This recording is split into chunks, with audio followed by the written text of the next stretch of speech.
And the question is, what do you want to illuminate in your life? And it's then take action, make movement, do things in your life to create an impact. You know, they break down to, you've got awareness is the first quadrant, then you've got acceptance being the second quadrant, feeding into intention, and then action, you know?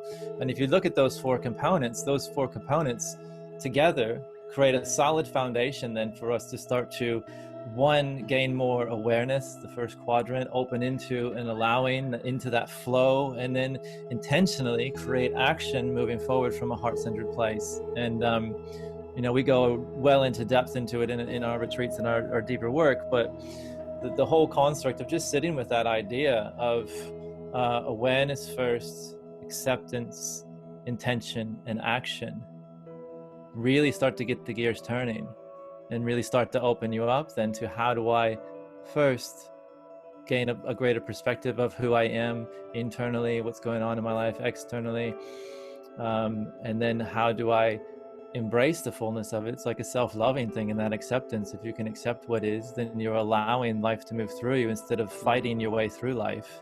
And then from that space of awareness and acceptance, you've got some momentum then to drop into an intention, which basically becomes the focal point of, like we talked about that field of light bulbs. It's like we have this current of life wanting to move through us, and our lives become this field of different light bulbs, and it can be, you know, positive things or negative things that we're shining light on, putting the charge through to create an energy, to create an experience.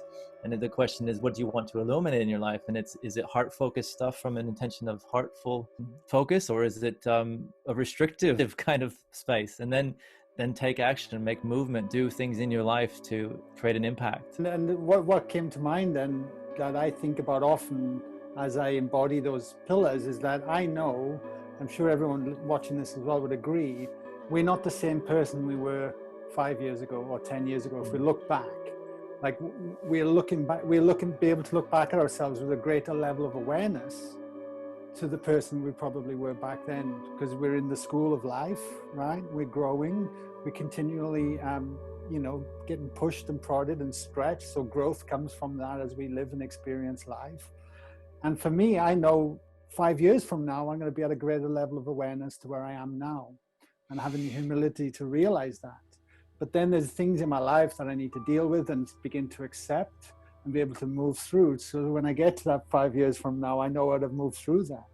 And then it's bringing an intention and an action behind that as life continues to change and evolve, because life is changing and continually evolving, right? And we don't want to resist the change. So in my mind, I'm like, well, how can I condense that time down and start to bring that acceptance in more now, bring in that awareness more now, bring in that intention and action more now, as opposed to continually just waiting and getting pushed around and allowing life to knock us around, as opposed to gaining a greater level of awareness with all those tools, and then being able to hold a resilience and empowerment within myself, like you said, Matt, and then being able to direct that into, what do I want to illuminate in my life? Where do I want to actually direct myself moving forward? And that's how I kind of see that play out in myself.